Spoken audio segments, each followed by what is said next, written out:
যদিও শুরুতে রাজনৈতিক দলসমূহের মধ্যে অনেক দলই জুলাই সনদের আইনি ভিত্তি দেওয়ার ব্যাপারে তারা আগ্রহী ছিলেন না, শুধুমাত্র এটাকে একটা জেন্টলম্যানস এগ্রিমেন্ট, একটা রাজনৈতিক সমঝোতা দলিল হিসেবেই রাখার পক্ষপাতী ছিলেন।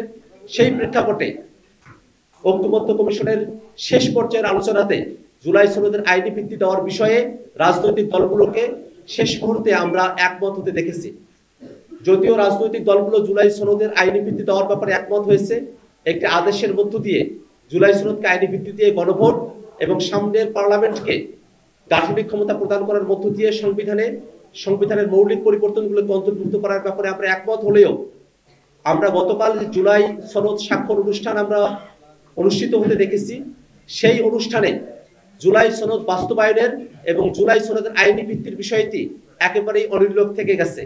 এমন প্রেক্ষাপটে জুলাই সনদের আইনি ভিত্তি না দেওয়া এবং বাস্তবায়নের পথরেখা জনগণের কাছে স্বচ্ছ ধারণা উপস্থাপন না করায় জাতীয় নাগরিক পার্টি এনসিপি আমরা গতকালের জুলাই সনদ স্বাক্ষর অনুষ্ঠানে উপস্থিত হওয়া থেকে বিরত থেকেছি। সেই প্রেক্ষাপটেই আজকের সংবাদ সম্মেলনে আমরা কেন গতকালের জুলাই সনদ স্বাক্ষর অনুষ্ঠানে অনুপস্থিত থেকেছি, আমাদের দাবিগুলো কি ছিল এবং ভবিষ্যতের করণীয় বিষয়গুলো কি, সেই বিষয়টা জাতির কাছে পরিষ্কার করে তুলে ধরতেই আজকের আমরা প্রেস কনফারেন্সে উপস্থিত হয়েছি।